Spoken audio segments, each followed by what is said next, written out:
This is Sparta! On the show tonight, the star of 300, top music, acting royalty, and a cute little doggy. Let's start the show!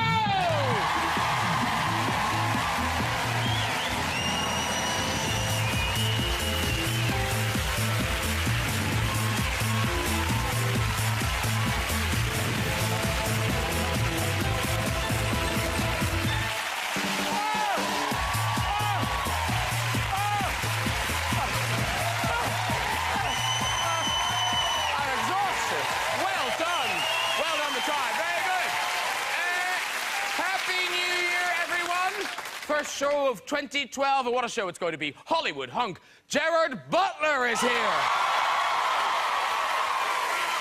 Sherlock star Martin Freeman is here. Yes. Doctor Who assistant Karen Gillan is on the show. Musical superstar Noel Gallagher is here. And I wasn't lying. The star of the new silent movie, The Artist, Uggy the dog, is here. Oh, look at Uggy. Oh, Uggy, living the film star life. That's him on the red carpet at the premiere. Oh, here he is partying afterwards. Whoa! Very excited to be meeting Gerard Butler, star of the hit film... yes. Star of the hit film 300. You know. Oh, look at that. A Greek man stripped to the waist, always erotic. Well, nearly always. Imagine 300 of them. Whoa. Martin Freeman's joining me. Yes, he is.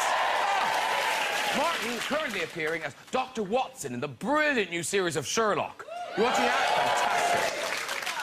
Now, the next episode is based on the Hound of the Baskervilles. Yeah, a terrifying dog that ate 2 of the Baskerville family.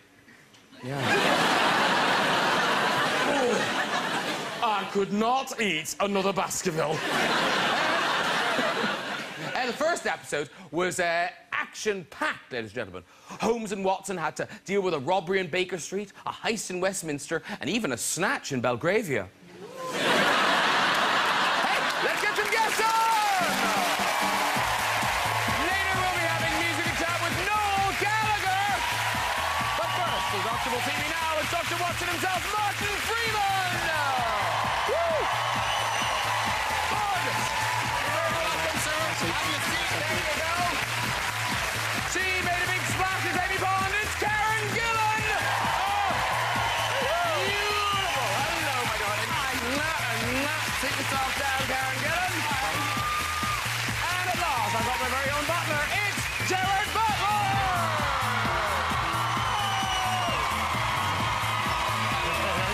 Really well.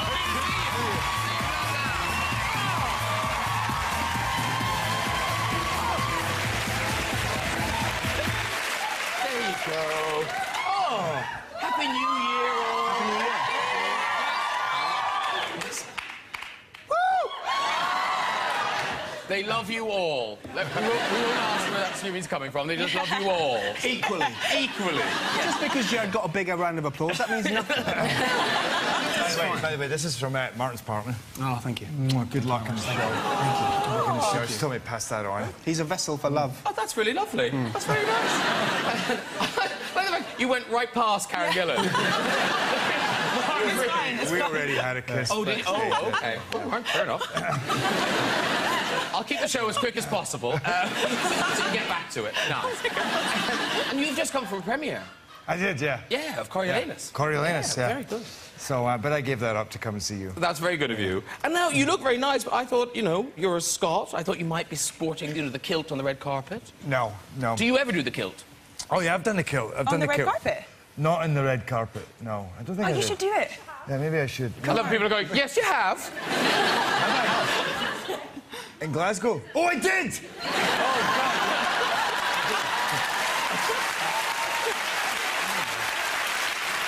Hey, do you want to answer these questions for me? By the way, this lady here, I mean, basically, did you move to America? She's from Scotland, but just goes wherever I go to support. That lady there with the glass. The lady with the glass knows the answers Nice. better than I do. So Okay. if I'm saying anything wrong, you'll keep me in line. Apparently she will. Yeah. Minutes into the show. Yes, you have!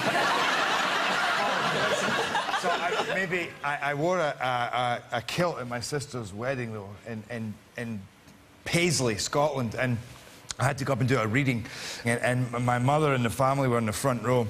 And of course, as you know, in Scotland, there's a certain rule to wearing the kilts. And, you know, I'm sitting like this, and I look and everybody's kneeling forward, you know, at the podium. And my mum is looking at me, and she's doing this, and she's going... I think that she's telling me to pray. And then the whole congregation is watching me, so I'm like this, and I'm looking at her, and I'm like... And I go... like this. And she's like... And then I realise that everybody is staring right up. So I'm like this, and I go... And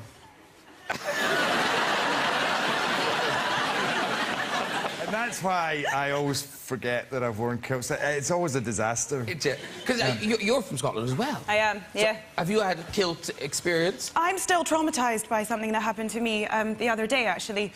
So I went to my cousin's wedding, and I thought, I'm going to film the occasion and then give it to her as a Christmas present. And then I was going through all the material, and somebody had obviously taken the camera. This wasn't me. And it went all dark, and I could see, like, something moving around. And then I suddenly realised that it was an up-kilt shot of my cousin. Oh! It was horrible. Did you leave it in, or did you take it out? It's deleted. Oh, did you really? Yeah, I don't want to look at that. DVD extras on the wedding. Nice. No, you didn't. Here's a shot here. We found it. Oh, dear. Now, listen, not only are we pleased, Gerard Butler, you're on the show, we're glad you're on planet Earth, because we nearly lost you before Christmas. Didn't we? I mean, was that true? Because it was on the news. Well, it's true, then. OK. Actually, this is one of the few times that reports maybe were not exaggerated. No, it was a pretty close call. I mean, the movie that I'm making is about big surf.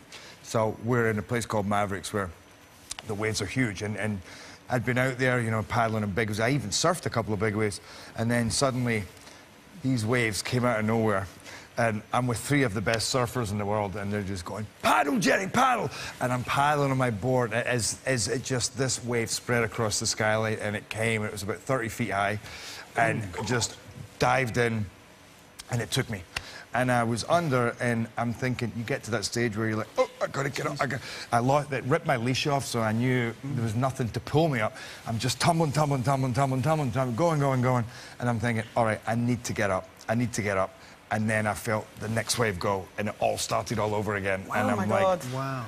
I'm like, I can't believe this has happened. There's a whole film. All I could think was, there's a whole film crew up there, and they're going. Can I just ask a question? I'm interested. How long did it feel like you were under? Because, you know, when people say, you know, your life rushes before you and just time changes, how long did it feel like you were under? Well, I've had a few hairy experiences in training for this movie because it's about big wave riding, so I think I've got out of my depth a couple of times. Sometimes you're only under for 10, 15 seconds, but you feel like you're under for 2 minutes. But this, I was under for almost a minute. Jesus, really? Anyway, oh my God, I'm reliving this right now. Yeah, no, terrible. Let's move on. A bad thing. Audience going, why is he telling us this story? This isn't chat show gold. Now, Gerard, I think I've done very well to hold off till now. Let's talk about your body. Because... is that you now? Is that you surfing now? No, I don't know what that is, actually. All right. Is that a kilt? Do we know where it is? Oh, yeah. Hawaii. It's Hawaii. Seriously? Yeah. Is this serious? Yeah. Really? I thought it was Hawaii. Wow. You were there. You probably took the photo. So it was Hawaii. But that was 300 the first time that you seriously kind of did the bodybuilding and everything. No, I did it for Tomb Raider. Of course, that was first, wasn't it? Yeah, it was then. But without a doubt, that's the movie where I kind of went a little crazy, you know, and it became... I mean, I was training 6 hours a day when I did 300, and it was...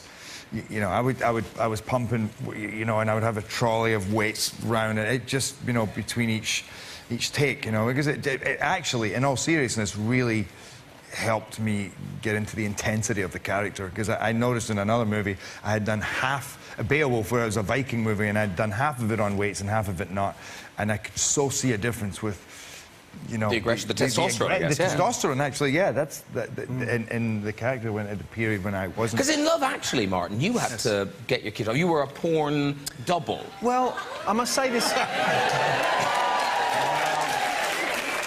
I'm going to say this for Richard Curtis's sake. I wasn't meant to be a porn double. I was meant to be like a double on the set of something like An Eyes Wide Shut, sort of high-end, legit movie, but with a bit of shagging in it. Yeah. Oh, I see. But did you feel the pressure to kind of... Yes, I got a one-pack.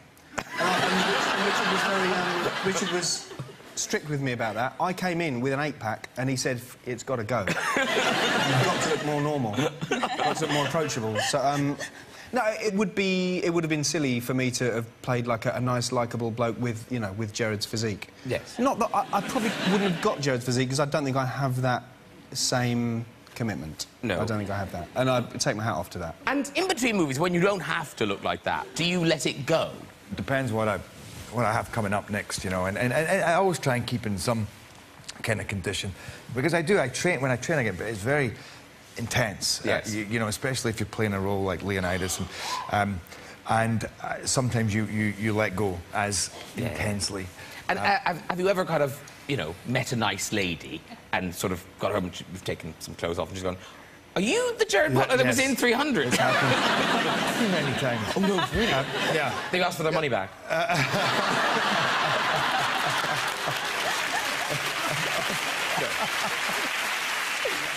No, the guys used to come up to me and say, you know, listen, it's hard. I watch that movie and you have that body, and it's hard for me when I have, you know, I have a girlfriend, I don't have a body like that. And I'm thinking, I don't have a body like that, and I am that guy. So, you know, suddenly you see yourself by a swimming pool and, you know, you're not looking at your best. And you literally, this is what happens. You see people going, oh, there's Gerard. Oh, my God, look at that. You know, and you start breathing in a little bit before. Oh, it's a little chilly. I'll put my T-shirt back on. You are very buff in Coriolanus, which is the new movie, which is out on January 20th.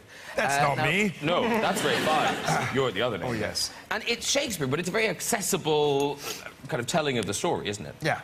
Yeah, I mean, it's modern day. It's actually, we filmed it in Serbia, which seemed very appropriate. And yeah, that's what I loved about it. I read it and I thought, this is, I mean, it's Shakespeare, but it's very easy to understand, and it was actually shot by the DP that shot Hurt Locker, and that's how it feels. It's kind of like a Shakespearean Hurt Locker. There's like a lot of incredible battle sequences in it, but then a lot of political manipulation and incredible intimacy as well. And it was a great... Actually, it's the first role I ever had. First professional engagement I ever had as an actor was in Coriolanus. And so it's kind of come full circle that I was sent this script by Rafe and had a chance to be in it again at a different level. And also, I think people kind of worried Shakespeare it'll be quite slow, but it's the pacing on it's fantastic. It's really... You saw it, yeah. No, it's turned out really well, which I can't say for all my movies, but I'm very happy how it turned out. It's a very powerful piece. Well, listen, the clip we're going to show is basically you and Ray Fiennes in one of your fights, and they're really intense, kind of proper fights. So here we go.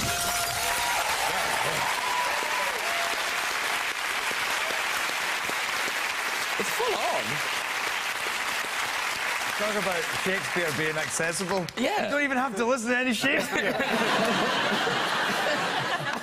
But in a fight scene like that, as an actor, do you kind of look at Ray Fiennes and kind of going, oh, this is silly, I could easily beat the crap out of you? Yes. No, he was tough, actually. I was impressed with his toughness, and it was really, you know, it was 2 solid days to shoot that sequence, and it just became about 2 guys, you know, going at it, really, which is a lot about the imagery. It's a very homoerotic story between the 2 of us as well. Yeah. And if you watch that, you could interpret it in a completely different way. You know? I didn't. Yeah.